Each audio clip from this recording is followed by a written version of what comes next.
नमस्कार। मैं डॉक्टर सुनीता मीणा, राजकीय कला महाविद्यालय अलवर से।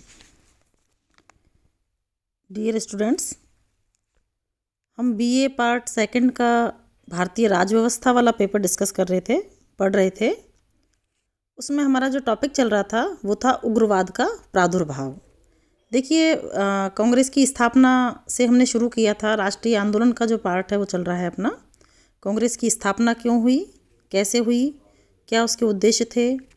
उसके बाद हमने कांग्रेस का उदारवादी काल पढ़ा है, जिसको वैधानिक युग भी कहते हैं। उसके बाद कांग्रेस का आता है उग्रतावाद का जो काल है, जिसके क्या कारण रहे हैं, अर्थात ऐसी क्या परिस्थितियां थी, क्या रीज़न थे जिसके परिणाम स्वरूप जो कांग्रेस अब तक उदारवादी थी, अंग्रेज़ों की पक्षधर थी, अंग्रेज़ों की न्यायप्रियता में विश्वास करने वाली थी, वैधानिक साधनों में विश्वास करने वाली थी, उसी कांग्रेस ने उग्रतावाद का रूप धारण किया, या फिर उसी कांग्रेस का एक विभाजन होता है और कुछ नेता उस वैधानिक नीति को भिक्षामदेही की नीति से संबोधित करते हैं और अपना एक अलग रास्ता अपनाते हैं, जिसको हम उग्रतावादी विचारधारा कहते हैं या कांग्रेस का उग्रतावादी युग कहते हैं।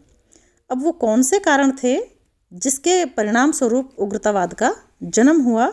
हालांकि हम इन चीज़ों को डिस्कस कर चुके थे, जिसमें राजनीतिक कारणों की अगर हम बात करें तो ब्रिटिश सरकार की जो प्रतिक्रियावादी नीति थी, है ना, कांग्रेस की मांगों की जिसने उपेक्षा की थी, लॉर्ड एल्गिन की जो कठोर प्रशासनिक नीति थी। तो इस तरह की जो राजनीतिक चीज़ें थी, राजनीतिक कारण थे, साथ में आर्थिक कारण थे, जिसमें सरकार की अर्थनीति थी, जिसमें आयात कर कम कर दिया गया, भारतीय वस्तुओं पर उत्पादन कर बढ़ा दिया गया, है ना, जिससे भारत में कपड़ा उद्योग और कृषि को बहुत ज़्यादा हानि उठानी पड़ी थी। लोग और गरीबी की ओर धकेले जा रहे थे। इसी प्रकार दुर्भिक्ष, प्लेग और अकाल का जो काल आता है, ऐसे भयंकर अकाल में भी सैनिकों को सेवा कार्य जो सौंपा जाता है वो एक गलत तरीका उन्होंने अपनाया था। साथ ही बहुत सारे धार्मिक और सामाजिक कारण भी इसमें रहे हैं। धार्मिक और सामाजिक जागृति ने भी उग्रतावाद में बहुत ज़्यादा योगदान दिया है। भारतीयों के साथ जो अंग्रेज़ों का व्यवहार था, है ना, जो एक तरह से पशुओं जैसा व्यवहार उनके साथ करते थे। यूरोपीय जो नागरिक थे, यूरोपीय जो सैनिक थे, उनके साथ अलग व्यवहार किया जाता था, भारतीय सैनिकों के साथ अलग व्यवहार किया जाता था।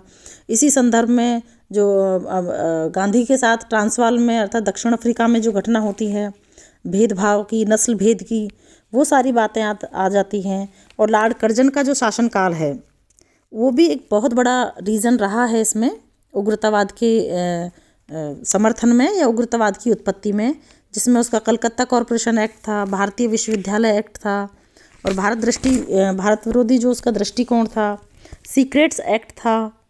तो लॉर्ड कर्जन, तो इस तरह से ये बहुत सारे कारण रहे हैं जिसके परिणाम स्वरूप भारतीय राष्ट्रीय कांग्रेस ने जो उदारतावादी युग था, उदारतावादी जो विचारधारा थी, उसकी जगह उग्रतावादी विचारधारा का समर्थन करना शुरू किया, या अपन कहें कि राष्ट्रीय आंदोलन का उग्रतावादी युग शुरू होता है।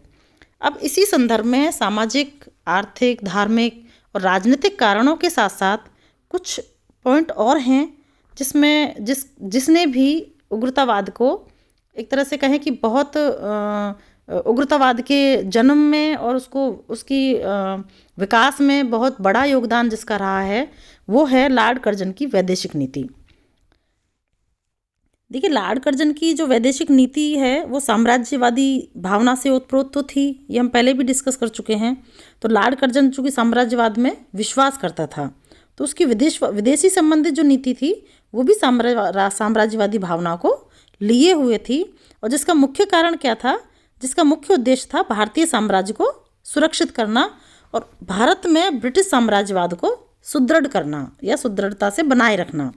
तो इसके लिए लॉर्ड कर्जन ने क्या किया कि लॉर्ड कर्जन ने सैनिक कार्रवाई की और भारतीय सेना का उसमें प्रयोग किया।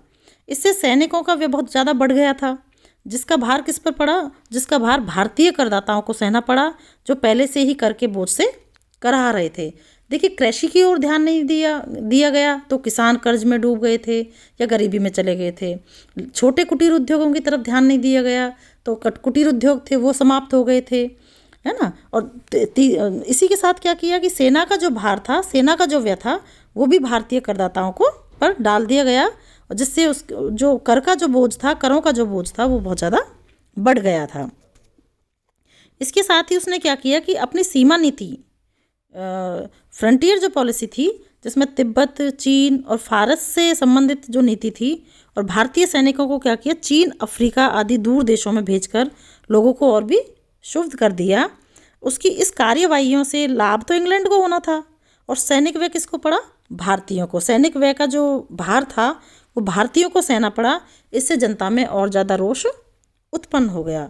तो इस तरह की जो उसकी नीतियाँ थी, विदेश नीति थी या सैनिक जो नीति थी लॉर्ड कर्जन की, उसने भारतीयों में एक असंतोष को जन्म दिया, जिसके परिणाम स्वरूप उदारतावादी जो विचार थे वो उग्रतावाद की तरफ अग्रसर हुए।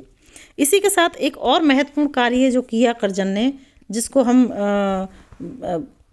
कहते हैं बंगभंग योजना, है ना। बंगाल का जो विभाजन है वो एक ऐसी घटना थी जिसके परिणाम स्वरूप भारतीयों में बहुत रोष पैदा हुआ, या भारतीयों को ये समझ में आ गया कि अंग्रेज क्या चाहते हैं।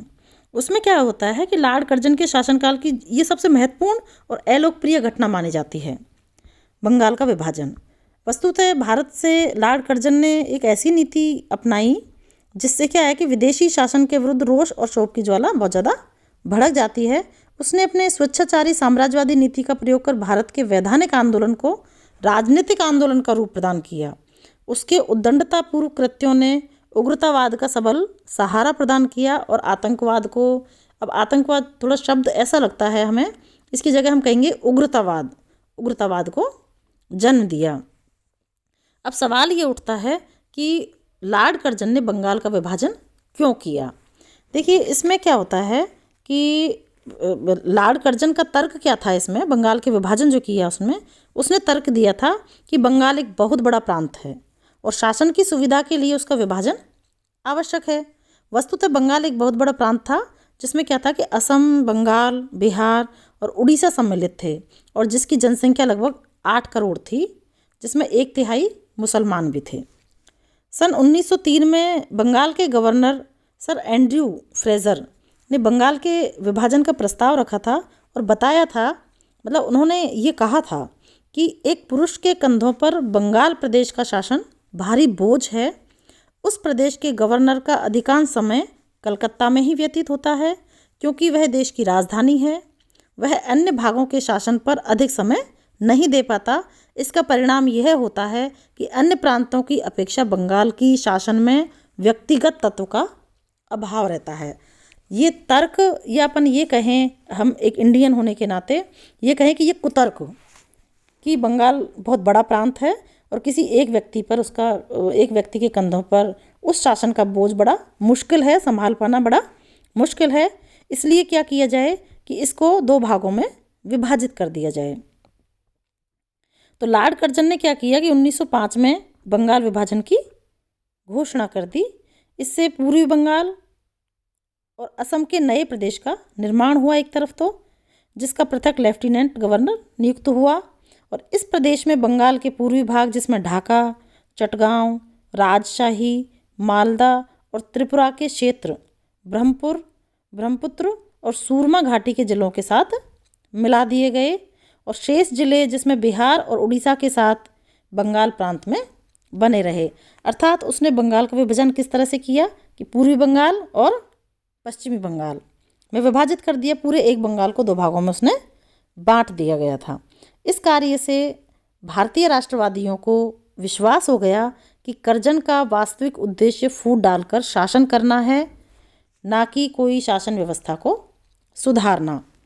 तो वस्तुतः कर्जन द्वारा प्रस्तुत तर्क एक बहाना था, ये समझ में आ गया कि जो कर्जन ने जो तर्क दिया था कि भाई विशाल राज्य है और उसका प्रशासन संभालना बहुत मुश्किल है, ऐसा नहीं है, बल्कि ये भारत में फूट डालो और शासन करो की नीति का एक प्रत्यक्ष उदाहरण था। वो टुकड़े करना चाहते थे देश के, और इस तरह की जो बहाना था उसका, उसको भारतीयों ने भांप लिया था और इसी के लिए उसका एक बहुत ज़बरदस्त विरोध सामने आया। तो बंगाल विभाजन की जो घटना है उससे एक भारतीयों में ये उनको एहसास हो गया कि अंग्रेजी साम्राज्य या अंग्रेजी साम्राज्यवादी या अंग्रेज जो है प्रशासक जो है वो भारतीयों के हित की बात नहीं करेंगे, भारतीय शासन के हित की बात नहीं करेंगे, भारतीय अपने देश के विकास की बात नहीं करेंगे, बल्कि फूट डालो, शासन करो और देश के टुकड़े करने में वो विश्वास करेंगे। तो इस तरह से जो विश्वास था कांग्रेस का अंग्रेजों के प्रति वो उग्रतावाद की तरफ चला जाता है, या भारतीयों का या कांग्रेसियों का जो व्यवहार था वो एकदम अंग्रेजों से जो उदारवादी वैधानिक साधनों में विश्वास करने वाला था वो उग्रतावाद की तरफ चला जाता है और अविश्वास की तरफ चला जाता है। अब इससे बंगाल विभाजन के क्या परिणाम निकले और क्यों इसका विरोध हुआ उसको हम नेक्स्ट वीडियो में डिस्कस करेंगे। नमस्कार।